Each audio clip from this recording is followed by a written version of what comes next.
നമ്മുടെ ബഹുമാനപ്പെട്ട മന്ത്രി ശ്രീ CP ജോൺ 2 ദിവസം മുമ്പ് ഡൽഹിയിൽ വെച്ച് മാധ്യമങ്ങളെ കണ്ടിരുന്നു. ഇന്ത്യയിലെ ഏക കമ്മ്യൂണിസ്റ്റ് മന്ത്രി എന്ന് ഏതോ പത്രപ്രവർത്തകൻ അദ്ദേഹത്തെ അഭിസംബോധന ചെയ്യുന്നത് കേട്ടു. ആ ചോദ്യത്തിന് ഉത്തരമായിട്ടാണ് അദ്ദേഹം 5 മിനിറ്റ് ലേറ്റായി ഇവിടെ ഈ മീറ്റിംഗിൽ എത്താനുള്ളതിൻ്റെ കാരണം പറഞ്ഞത്.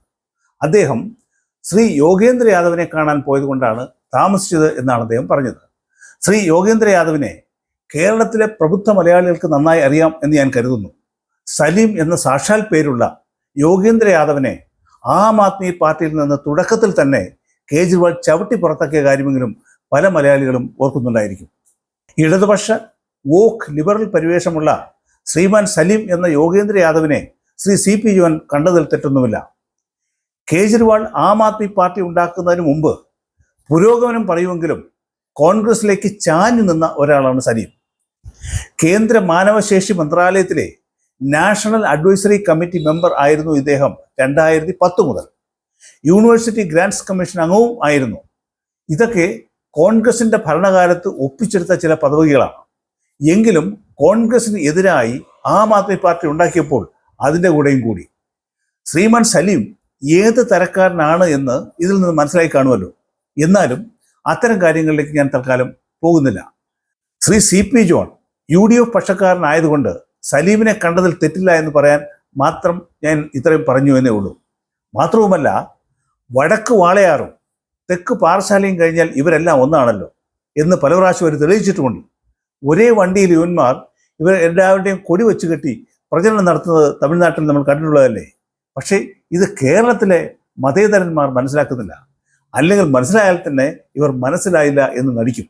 ശ്രീമാൻ യോഗേന്ദ്ര യാദവിനെ കണ്ടതിന് ശേഷം ശ്രീ CP ജോൺ പറഞ്ഞത് ഇതാണ്: കമ്മ്യൂണിസം ജനാധിപത്യ രാജ്യങ്ങളിൽ നിന്ന് തുടച്ചു മാറ്റപ്പെടുന്നു എന്ന് യോഗേന്ദ്ര യാദവ് അഭിപ്രായപ്പെട്ടു എന്നാണ് CP ജോൺ പറഞ്ഞത്.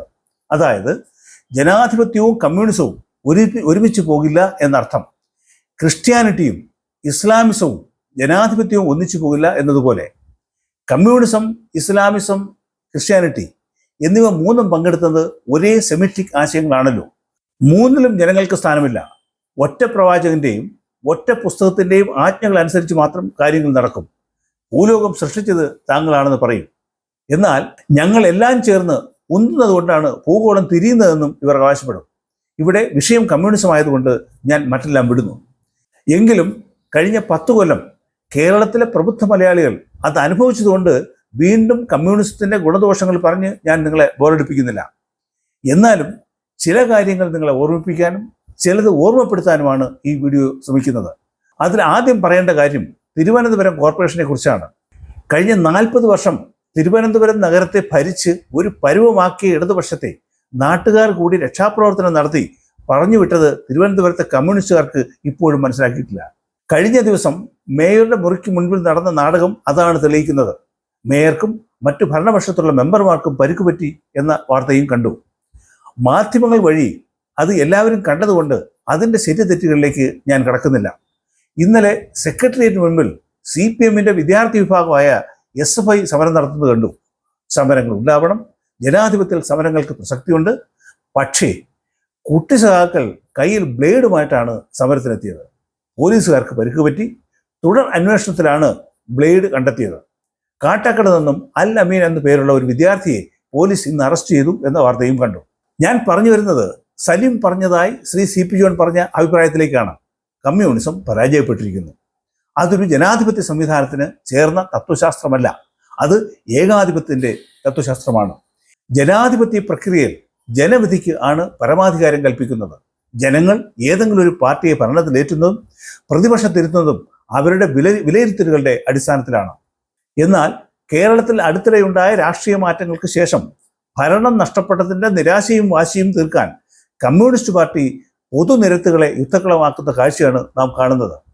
തോൽവിയിൽ നിന്ന് പാഠം ഉൾക്കൊണ്ടുകൊണ്ട് ജനങ്ങളിലേക്ക് ഇറങ്ങിച്ചെല്ലുന്നതിന് പകരം ജനങ്ങളുടെ ദൈനംദിന ജീവിതം സ്തംഭിപ്പിച്ചുകൊണ്ട് അക്രമ രാഷ്ട്രീയത്തിൻ്റെ പഴയ വഴികളിലേക്ക് ഇവർ മടങ്ങുകയാണോ എന്ന ചോദ്യം ഇവിടെ പ്രസക്തമാവുകയാണ്. കഴിഞ്ഞ ഏതാനും ആഴ്ചകളായി സംസ്ഥാനത്തെ പ്രമുഖ നഗരങ്ങളിലെല്ലാം പ്രതിദിനം എന്നോണം നടക്കുന്ന ഉപരോധങ്ങളും അക്രമാസക്തമായ പ്രകടനങ്ങളും ഇതിന് അടിവരയിടുന്നു. സെക്രട്ടേറിയറ്റ് പഠിക്കലും കോർപ്പറേഷൻ ഓഫീസുകളിലും ജില്ലാ കേന്ദ്രങ്ങളിലും പോലീസ് ബാരിക്കേഡുകൾ തകർക്കാനും ക്രമസമാധാനം തകർക്കാനും ബോധപൂർവമായ ശ്രമങ്ങൾ നടക്കുന്നു.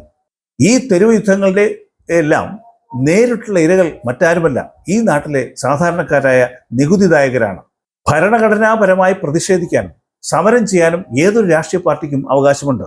എന്നാൽ ആ അവകാശം മറ്റുള്ളവരുടെ സഞ്ചാര സ്വാതന്ത്ര്യത്തെയും ജീവിക്കാനുള്ള അവകാശത്തെയും ധ്വംസിച്ചുകൊണ്ടാകരുത്. കുടുങ്ങിക്കിടക്കുന്ന KSRTC ബസ്സുകളിലെ യാത്രികർ, കൃത്യസമയത്ത് ഓഫീസിലെത്താൻ കഴിയാത്ത ജീവനക്കാർ, ഉപജീവനമാർഗം തടസ്സപ്പെടുത്തുന്ന വഴിയോര കച്ചവടക്കാർ എന്നിവരുടെ ശാപവാക്കുകൾക്ക് മുകളിലാണ് ഇന്ന് ഈ പല സമരപന്തലുകളും ഉയരുന്നത്. ഏറ്റവും സങ്കടകരമായ കാഴ്ച, അത്യാസന്ന നിലയിലായ രോഗികളുമായി പായുന്ന ആംബുലൻസുകൾ പോലും രാഷ്ട്രീയ വാശിയുടെ ട്രാഫിക് ബ്ലോക്കുകൾ കുടുങ്ങിക്കിടക്കുകയാണ്. മിനിറ്റുകളുടെ വ്യത്യാസത്തിൽ ജീവൻ നഷ്ടപ്പെടാവുന്ന മനുഷ്യരെയാണ് പാർട്ടിയുടെ ശക്തിപ്രകടനത്തിനായി റോഡിലിട്ട് ശ്വാസം മുട്ടിച്ച് കൊല്ലുന്നത്. രോഗികളോടും കുട്ടികളോട് പോലും കാരുണ്യം കാണിക്കാത്ത ഇത്തരം പിടിവാശി തീർക്കൽ സമരങ്ങൾ ആർക്കു വേണ്ടിയാണ്? ഈ ചോദ്യം പൊതുസമൂഹം ചോദിച്ചു തുടങ്ങിയിരിക്കുന്നു. തിരുവനന്തപുരം കോർപ്പറേഷനിലും പാലക്കാടും കണ്ണൂരിലും ഉൾപ്പെടെ അടുത്തിടെയുണ്ടായ സംഘർഷങ്ങൾ കേവലം ഒരു പ്രതിഷേധമല്ല, മറിച്ച് ആസൂത്രിതമായ അക്രമമാണെന്ന് തെളിയിക്കുന്നതാണ്. ജനപ്രതിനിധികൾ തമ്മിൽ തല്ലുന്നതും സർക്കാർ ഉദ്യോഗസ്ഥരെയും കേന്ദ്ര ഏജൻസികളെയും ഡ്യൂട്ടിക്കിടെ ആക്രമിക്കുന്നതും ഒരു ജനാധിപത്യ സംവിധാനത്തിന് ഏൽക്കുന്ന കടുത്ത ആഘാതമാണ്. സമാധാനപരമായി ജീവിക്കാൻ ആഗ്രഹിക്കുന്ന മലയാളിക്ക് മുന്നിൽ ഭയത്തിന്റെ കരുതലിൽ വീഴ്ത്താനേ ഇത്തരം സംഭവങ്ങൾ ഉപകരിക്കൂ. പോലീസിന് നേരെ കല്ലെറിയുകയും പൊതുമുതൽ തല്ലി തകർക്കുകയും ചെയ്യുമ്പോൾ നഷ്ടം ആർക്കാണ് സംഭവിക്കുന്നത്? രാഷ്ട്രീയ നേതാക്കളുടെ പാർട്ടി ഫണ്ടിനെയോ പോക്കറ്റിൽ നിന്നോ അല്ല ഈ നഷ്ടം നികത്തപ്പെടുന്നത്. സാധാരണക്കാരൻ വാങ്ങുന്ന 1 കിലോ അരിയിലും പച്ചക്കറിയിലും നൽകുന്ന നികുതി പണമാണ് ഇവിടെ തെരുവിൽ കത്തിച്ചാമ്പലാകുന്നത്. പൊതുമുതൽ നശിപ്പിക്കുന്ന സമരമുറകൾ നികുതിദായകരോട് കാണിക്കുന്ന ഏറ്റവും വലിയ ക്രൂരതയാണ്.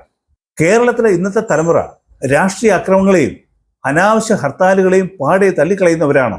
വ്യവസായ സൗഹൃദ അന്തരീക്ഷവും സമാധാനവുമാണ് നാടിൻ്റെ വികസനത്തിന് വേണ്ടതെന്ന് ജനങ്ങൾ ആഗ്രഹിക്കുന്നു. എന്നാൽ അധികാരത്തിൽ നിന്ന് പുറത്തായതോടെ പഴയ അക്രമശൈലിയുടെ മാത്രമേ അണികളെ കൂടെ നിർത്താൻ കഴിയൂ എന്ന ചിന്താഗതിയിലാണ് ഇവരുടെ നേതൃത്വം ചിന്തിക്കുന്നത്. ഇത് കേരളത്തെ വീണ്ടും പിന്നോട്ട് നയിക്കാനേ കാരണമാവും. ഒരു രാഷ്ട്രീയ പ്രസ്ഥാനത്തിന് ജനപിന്തുണ തിരിച്ചുപിടിക്കേണ്ടത് ജനക്ഷേമകരമായ ബദൽ നയങ്ങൾ മുന്നോട്ട് വച്ചും ജനങ്ങളുടെ യഥാർത്ഥ പ്രശ്നങ്ങൾ ഇടപെട്ടുമാണ്, അല്ലാതെ തെരുവിൽ അരാജകത്വം സൃഷ്ടിച്ചുകൊണ്ടല്ല. സമരങ്ങളുടെ പേരിൽ ജനങ്ങളെ ബന്ദികളാക്കുന്ന ഈ ശൈലി കമ്മ്യൂണിസ്റ്റ് പാർട്ടിയെ ജനങ്ങളിൽ നിന്ന് കൂടുതൽ അകറ്റുകയുള്ളൂ എന്ന് തെരഞ്ഞെടുപ്പ് ഫലങ്ങൾ തെളിയിച്ചിട്ടും നേതൃത്വം അത് ഉൾക്കൊള്ളാൻ തയ്യാറാകുന്നില്ല. നിയമം കയ്യിലെടുക്കുന്ന അക്രമികൾക്കെതിരെ വിട്ടുവീഴ്ചയില്ലാത്ത നടപടി സ്വീകരിക്കാൻ ആഭ്യന്തര വകുപ്പും പോലീസും തയ്യാറാകണം. രാഷ്ട്രീയ കൊടികളുടെ നിറം നോക്കി അക്രമികളെ വെറുതെ വിടുന്ന രീതി അവസാനിപ്പിക്കണം. പൊതുനിരത്തുകൾ ജനങ്ങളുടേതാണ്. അത് ഏതെങ്കിലും ഒരു പാർട്ടിയുടെ വാശി തീർക്കാനുള്ള വേദിയാക്കി മാറ്റാൻ പാടില്ല. തോൽവികളിൽ നിന്ന് പാഠം പഠിക്കാത്തവർ ചരിത്രത്തിന്റെ ചവറ്റുകുറ്റിലേക്ക് തള്ളപ്പെടുന്നത് കാലം തെളിയിച്ച സത്യമാണ്. ജനാധിപത്യത്തെയും ജനങ്ങളുടെ മൗലികാവകാശങ്ങളെയും മാനിച്ചുകൊണ്ട് ആരോഗ്യകരമായ പ്രതിപക്ഷ രാഷ്ട്രീയത്തിലേക്ക് മടങ്ങി വരാൻ CPM-ന് സാധിക്കണം. അക്രമങ്ങളുടെ തെരുവുകളല്ല, വികസനത്തിന്റെ സമാധാനത്തിന്റെയും പാതകളാണ് പ്രബുദ്ധ കേരളത്തിന് ആവശ്യം. അല്ലാതെ ഇങ്ങനെ പോയാൽ സലീമിന്റെ വാക്കുകൾ അന്വർത്ഥമാവും. നന്ദി, നമസ്കാരം.